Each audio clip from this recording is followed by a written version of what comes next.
Sur Africa 24, l'African Union Journal vous est présenté par Afreximbank.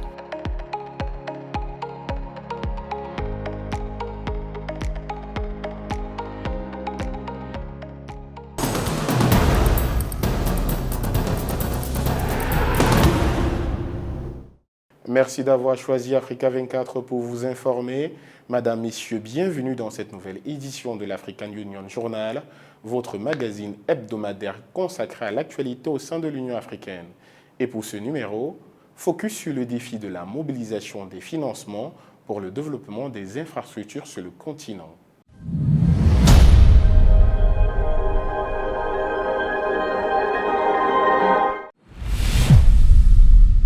L'Afrique accuse un retard considérable dans le secteur des infrastructures et d'après les estimations de la Banque africaine de développement, le gap financier pour combler le manque en services d'infrastructures s'élève à 170 milliards de dollars par an, et ceci dans la partie subsaharienne du continent.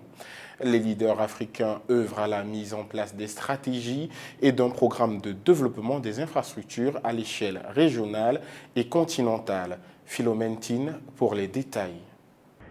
Le déficit de financement des infrastructures en Afrique se creuse. En 2021, ce n'est qu'une enveloppe de 81 milliards de dollars qui a été attribuée aux opérations d'infrastructures sur le continent, alors que les programmes d'infrastructure et d'intégration régionale sont considérés comme la colonne vertébrale du développement en Afrique. Ce déficit d'infrastructures occasionne une perte de 40% en termes de productivité. Disons-le d'emblée.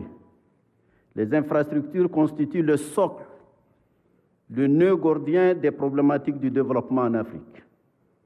La transformation structurelle de nos économies, à travers l'accélération de l'intégration régionale et continentale, l'amélioration de la compétitivité de nos économies, l'intensification des flux commerciaux interafricains, l'augmentation de la productivité industrielle et agricole, et la réduction des inégalités exige des infrastructures modernes.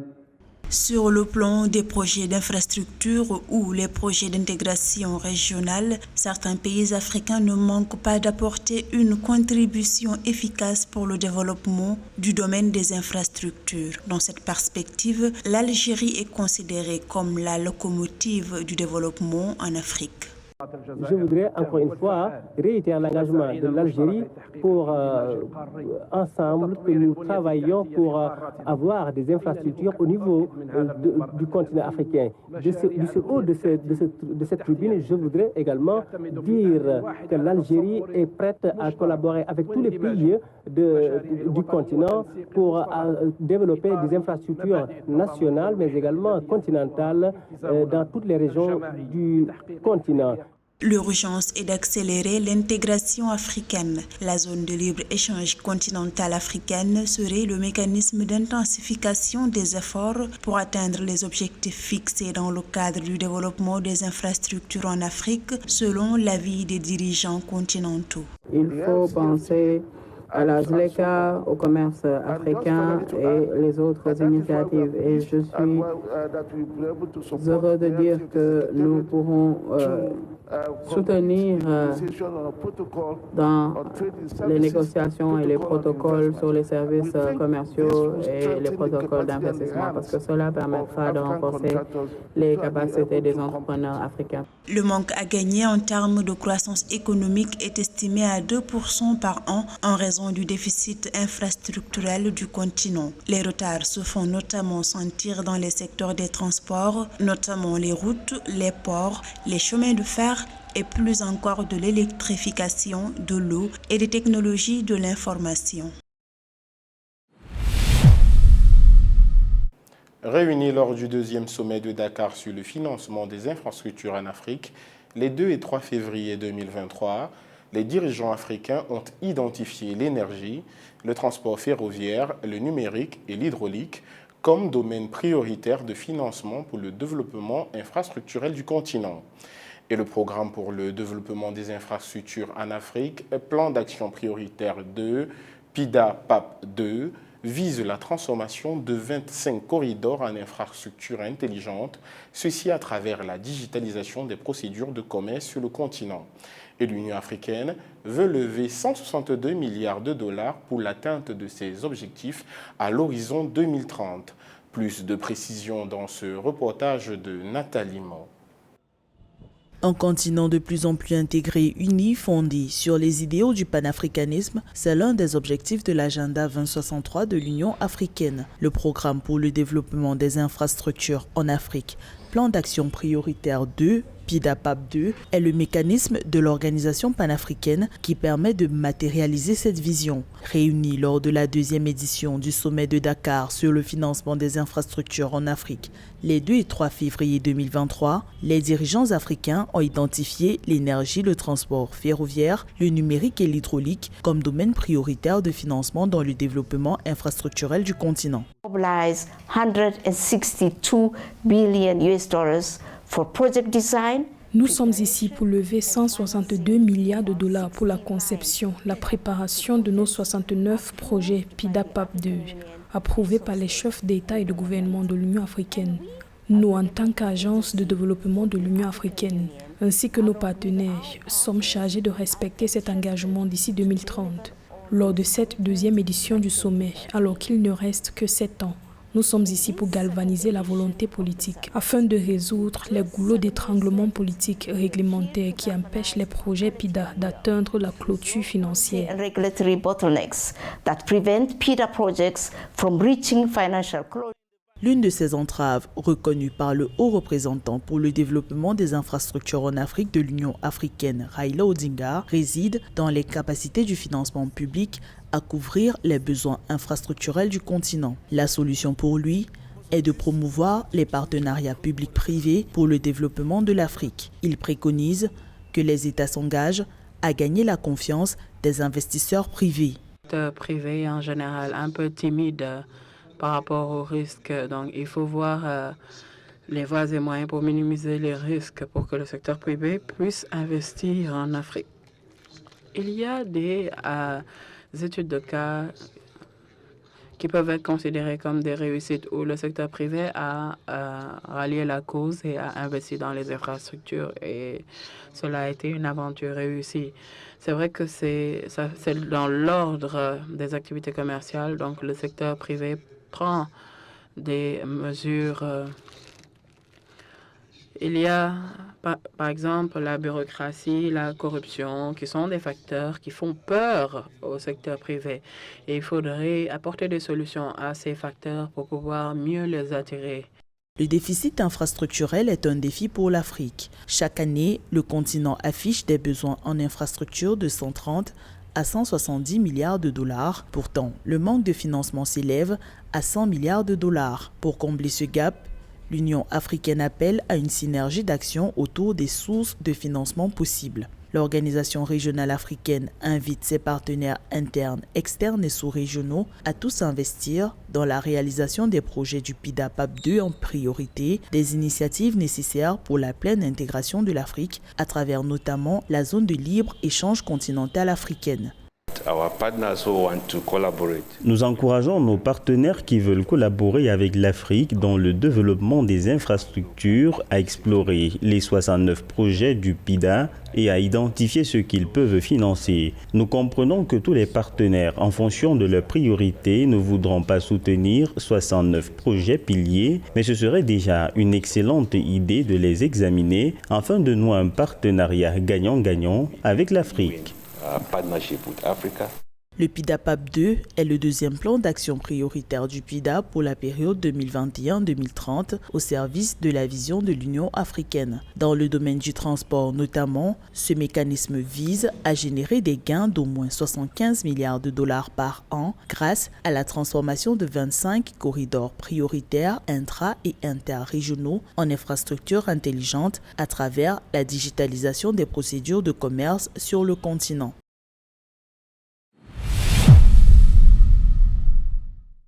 Le Centre Nyerere pour la recherche sur la paix relance ses activités. Créé à Arusha en Tanzanie en 2007 pour devenir un pôle d'excellence en matière de renforcement des capacités et de recherche sur la paix, la sécurité, la bonne gouvernance et la coopération. Ce centre vise également la construction d'une Afrique prospère, fondée sur les principes de la paix, de la liberté et de la transformation démocratique. Séverin Douke pour les précisions. Le Centre Nyerere pour la recherche sur la paix, NCPR, a relancé ses activités le 6 février 2023. Une initiative de la communauté des États de l'Afrique de l'Est dont l'ambition est de trouver des solutions pacifiques aux crises auxquelles fait face la sous-région. Dans le cadre de son développement, la région envisage de s'agrandir avec l'admission en son sein de la Somalie, portant à 8 le nombre d'États membres. The East African community is growing. Recently we admitted the Democratic Republic of Congo as the seventh partner state of the East African community. La communauté d'Afrique de l'Est est en pleine croissance. Récemment, nous avons admis la République démocratique du Congo en tant que 7e État partenaire de la communauté d'Afrique de l'Est et, à l'heure où nous parlons, nous sommes en train de recevoir la mission de la Somalie car nous sommes en train d'admettre la Somalie en tant que 8e membre de la communauté d'Afrique de l'Est. But we must, all of us, contribute towards peace. Because that is what Mwalimu stood.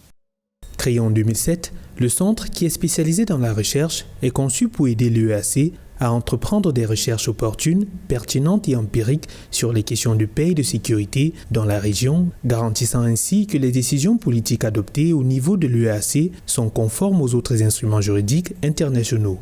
Le programme de recherche du centre est en outre orienté vers la détermination des causes des conflits, la manière d'aborder certains conflits et même le rôle du genre dans la prévention des conflits et la gestion des conflits. Au-delà, il est surtout un instrument de réalisation des volontés politiques.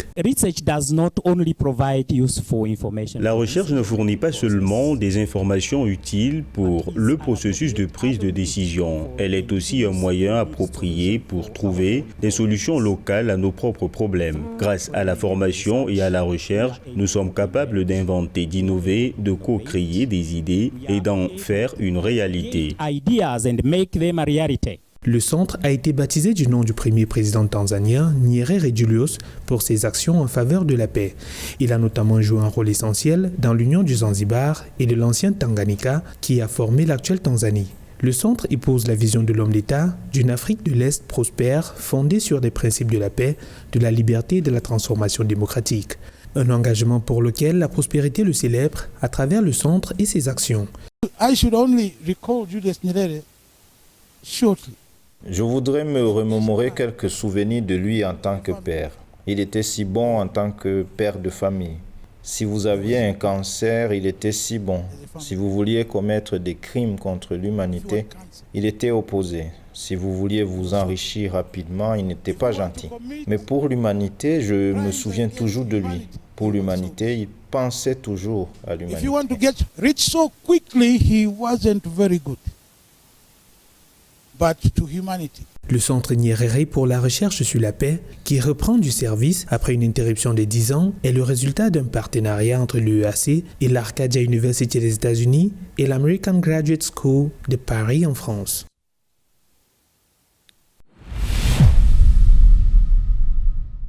L'actualité cette semaine à l'Union africaine, c'est aussi le Conseil de paix et de sécurité de l'institution panafricaine qui renouvelle son appel à la mise en place d'une transition consensuelle menée par un gouvernement civil au Soudan. Le président de la Commission de l'Union africaine exprime sa solidarité au peuple de Turquie et de Syrie frappé le 6 février 2023 par un séisme qui a fait des milliers de victimes. Et puis l'Union africaine a déployé des experts sur l'ensemble du continent pour former des représentants des États membres et des communautés économiques régionales dans le cadre du 4e examen biennal du programme détaillé de développement de l'agriculture en Afrique. Le Conseil de sécurité de l'Union africaine appelle les acteurs politiques soudanais à mettre en place une transition consensuelle menée par un gouvernement civil. Cet appel a été formulé le 6 février 2023 à l'occasion de la 1137e réunion de l'organisation sur la mise à jour de la note d'information sur la situation au Soudan. L'institution panafricaine a donc appelé les autorités de transition à la formation d'un gouvernement civil à base élargie dirigé par un premier ministre nommé par consensus pour diriger la transition vers un nouveau régime démocratique au Soudan. Le Conseil de sécurité a d'ailleurs souligné qu'il est impératif de mettre en place cette transition conformément à l'accord cadre politique et aux aspirations du peuple soudanais. Toutefois, le représentant spécial du président de la Commission de l'Union africaine au Soudan, l'ambassadeur Mohamed Belaïch, a affirmé la solidarité de l'Union africaine au gouvernement et au peuple soudanais dans leur aspiration légitime à rétablir l'ordre constitutionnel au Soudan. Le président de la Commission de l'Union africaine, Moussa Faki Mahamat, a exprimé lundi 6 février 2023 la solidarité de l'Afrique avec la Turquie et la Syrie à la suite des violents séismes qui ont frappé les deux pays. Le président de la Commission a à cet effet indiqué que l'Afrique se tient avec une solidarité inébranlable aux côtés du gouvernement et du peuple de Turquie et de Syrie et partage leur chagrin après les tremblements de terre dévastateurs qui ont conduit à la mort de plusieurs milliers de personnes et provoqué d'importants dégâts aux infrastructures. Rappelons que ce sont plus de 20 000 personnes qui ont été tuées et des milliers d'autres blessés après les violents séismes qui ont frappé la Turquie et la Syrie lundi 6 février.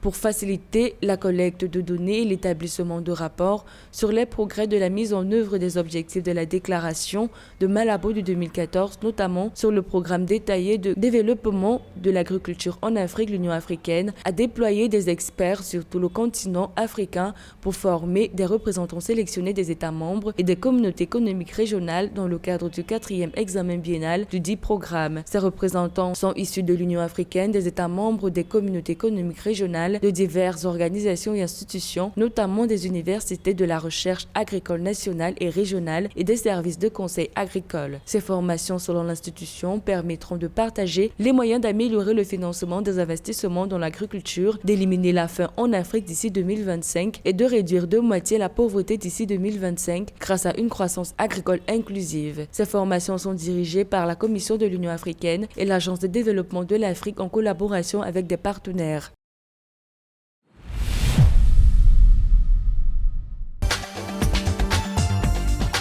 La 36e session ordinaire de la conférence des chefs d'État et de gouvernement de l'Union africaine se tiendra en Éthiopie cette année 2023. Cette session permettra aux États membres de relever les défis difficiles du financement et de la réforme de l'Union africaine. Elle sera l'occasion de définir les politiques de l'Union africaine, de fixer les priorités, d'adopter son programme annuel et de surveiller la mise en œuvre de ces politiques et décisions. La 9e session du Forum régional africain sur le développement durable se tiendra à Niamey, au Niger, du 28 février au 2 mars 2023, sous le thème « Accélérer la reprise inclusive et verte après de multiples crises et la mise en œuvre intégrée et intégrale de l'agenda 2030 pour le développement et durable de l'agenda 2063 ». Au cours de la session, un examen approfondi sera entrepris sur les progrès réalisés dans la mise en œuvre de 5 objectifs de développement durable sélectionnés. Ce forum régional réunira des ministres et d'autres décideurs et experts de haut niveau issus de gouvernements et d'organisations intergouvernementales, du secteur privé, d'organisations de la société civile et d'autres grands groupes, ainsi que des partenaires internationaux du développement. Du 15 au 17 mars 2023, la ville de Tunis, en Tunisie, va abriter la conférence panafricaine sur la lutte contre les flux financiers illicites en Afrique. Cette conférence sera l'occasion de faire le point sur la mise en œuvre des mesures stratégiques et politiques de lutte contre les flux financiers illicites au niveau international, régional et national, d'analyser la cohérence globale de toutes ces initiatives tout en partageant les expériences et les défis de cette lutte. La conférence sera dirigée par la Commission de l'Union africaine avec le soutien des partenaires du développement. Elle s'articulera autour de sessions plénières, de tables rondes, de discussions en panel et de sessions en petits groupes afin de stimuler le débat et les délibérations pour atteindre les objectifs de la conférence. L'Afrique a besoin de plus d'infrastructures pour augmenter sa production et améliorer le commerce entre les États. Depuis près de 5 ans, Raila Odinga parcourt le continent pour mobiliser le soutien politique des États aux programmes et projets infrastructurels de l'Union africaine. L'ex-premier ministre kényan, en sa qualité de haut représentant pour le développement des infrastructures, œuvre également à encourager un engagement plus accru des partenaires au développement dans ce secteur. Son portrait dans cet élément signé Eugène Schéma. Pour concrétiser la zone de libre-échange continentale africaine, dont l'accord portant création et entrée en vigueur en janvier 2021, il est important de créer plus de voies de communication entre États. Les besoins du continent en infrastructures sont évalués annuellement entre 60 et 100 milliards de dollars et ils sont indispensables pour réaliser les promesses de la ZLECAf. Le haut représentant de l'Union africaine pour le développement des infrastructures a dans ce cadre la mission de renforcer les efforts des différents départements de l'institution, mobiliser le soutien politique des États aux projets et programmes infrastructurels de l'UA, susciter une plus grande adhésion des partenaires au développement. Raila Odinga est chargé de cette responsabilité depuis octobre 2018. Les États africains ne font pas de commerce entre eux. Le commerce intra-africain se situe aujourd'hui à 15%, alors que le commerce intra-européen se situe à 70%. Comment se fait-il qu'il y ait plus d'échanges entre pays européens qu'entre pays africains? L'un des obstacles est le manque d'infrastructures adéquates sur le continent. Plusieurs fois candidat à l'élection présidentielle au Kenya, Raila Odinga a une maîtrise des enjeux de développement des infrastructures au sein des États, pour avoir occupé les portefeuilles ministériels de l'énergie, des routes, des travaux publics et du logement dans son pays. Raila Odinga a aussi été Premier ministre chef du gouvernement entre 2008 et 2013. Africa is energy deficient. A number of African countries L'Afrique manque d'énergie, d'électricité. Un certain nombre de pays africains ont un faible accès à l'énergie et les tarifs de l'électricité sont encore très élevés sur le continent. Dans un pays comme la Gambie, le coût de l'énergie est de 35 cents de dollars par kilowattheure. Vous ne pouvez pas rivaliser avec quelqu'un qui l'achète à 4 ou 3 cents par kilowattheure.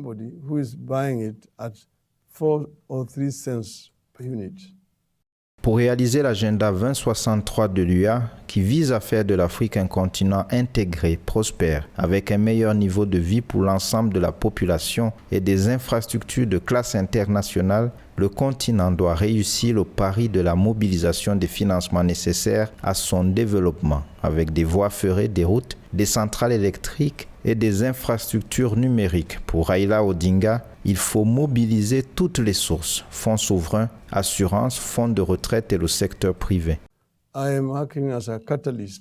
J'agis comme un catalyseur pour garantir que les projets d'infrastructures identifiés au niveau de l'Union africaine soient effectivement mis en œuvre. D'après la Banque africaine de développement, le financement des infrastructures en Afrique ne doit pas être seulement assuré par les États qui pour la plupart sont exposés à des risques de surendettement. Les fonds souverains et les fonds de pension en Afrique, qui hébergent plus de 2000 milliards de dollars, pourraient aisément combler le financement du déficit en infrastructures estimé annuellement à 100 milliards de dollars. Ces fonds souverains intéressent l'Union africaine.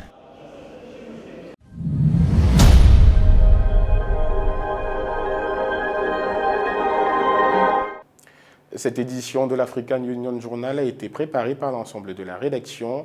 Merci de l'avoir suivi. Retrouvez dans un instant une nouvelle édition de l'actualité sur Africa 24. Et vous le savez, le meilleur de l'actualité africaine, c'est aussi sur notre site africa24tv.com et sur l'ensemble de nos réseaux sociaux Facebook, Twitter, LinkedIn et YouTube.